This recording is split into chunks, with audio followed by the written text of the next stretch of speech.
Hello everyone! Welcome back to the Wheel of the Reaper channel. After quite a long hiatus, I'm finally back on YouTube to record some good old content. So the first video I'm making is a tier list of Monopoly colors, since it's my favorite board game. So let's get right down to it. The first set of colors we have is going to be the yellow properties. Pretty good bang for your buck. It's only $150 per house. So it is a little bit expensive, but they have a great return on investment, and I always feel like people are landing on these colors.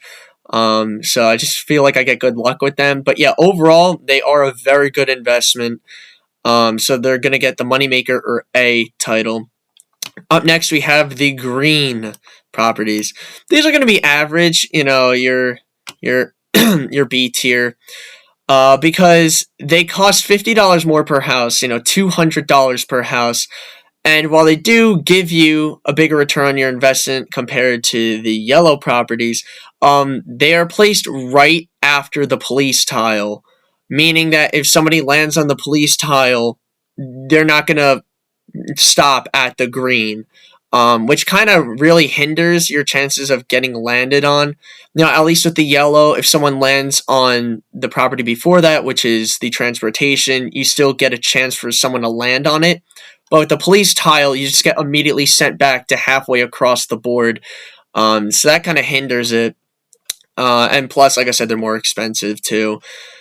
So they're going to be average value. Dark blue is going to get the do nothing. Really, the dark blue properties are only valuable towards like the very end of the game. You need to have an obscene amount of money to work with the boardwalk in Park Place, even though it costs the same amount as the green properties, $200 per house.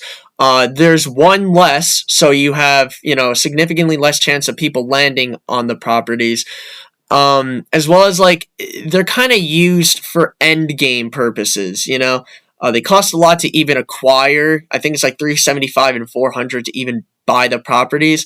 And the way you want to play Monopoly is you want to knock everybody out as fast as possible, especially like maybe during the middle of the game where you get like the orange property and the yellow and red property, and you kind of like make monopolies off of that. But the boardwalk and Park Place just can't really make a monopoly off that. At least with the green, there's 3 of them, and they don't cost as much to even buy in the first place. So the dark blue is just, you're not really going to do much with them. They're just not a good investment overall. So they're going to get, the F tier or the do nothing tier. Transportation is going to be our second moneymaker. Incredible. There's so much versatility. There's 4 of them on the map. Equally divided in distance, and there's certain cards, chance cards, where it's like land on the nearest transportation, pay the owner twice as much. So if you have all 4 transportation, you're going to be making $400 because someone landed on the chance. And there's such a good chance for people to land on the transportation. It's just a great investment. I always try to get them the second I start the game, because they're just so well used. The only reason why they're not in win condition is because over time, if people end up getting more and more money, it becomes less of a threat. But it can really be clutch in moments where you just need that extra cash and someone happens to land on them. Up next, you have the purple tier. I'm going to put it in average. Much like the green, I mean, they're pretty nice. It's only $100 per house. And it's towards the start of the board. They're not too costly.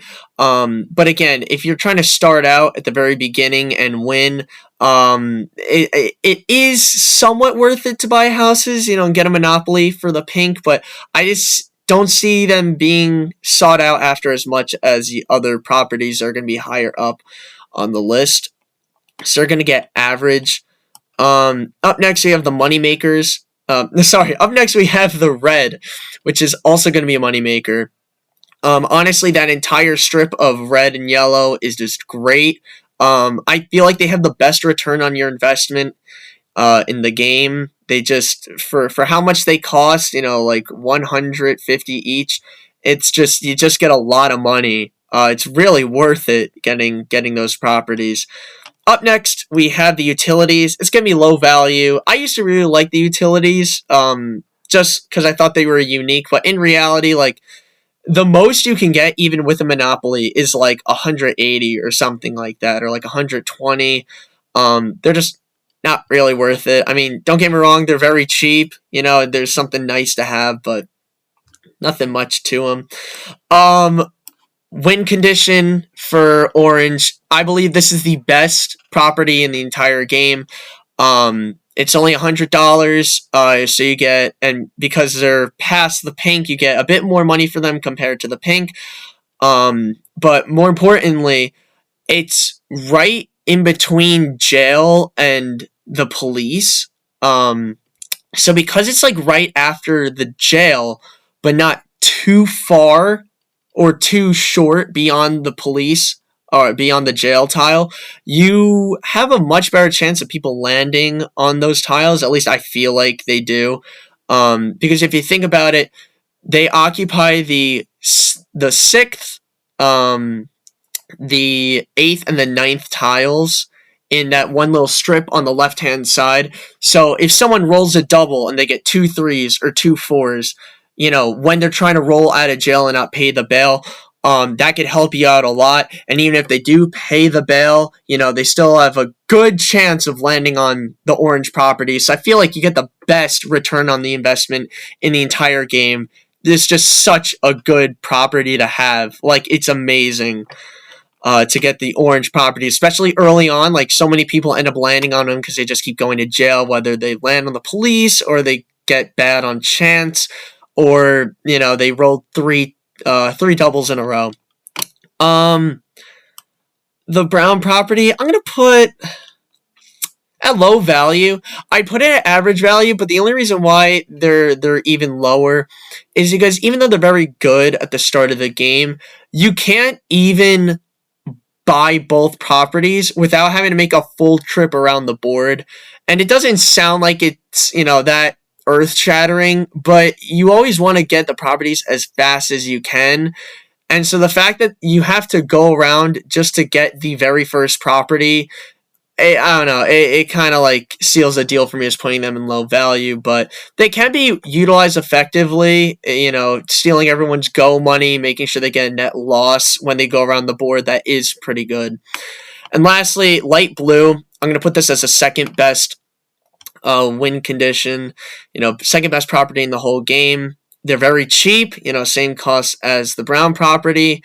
And similarly to the orange property, if someone gets a pass, advanced straight to go card from community chest or from chance, not community chest, the chances of people landing on the light blue are pretty high.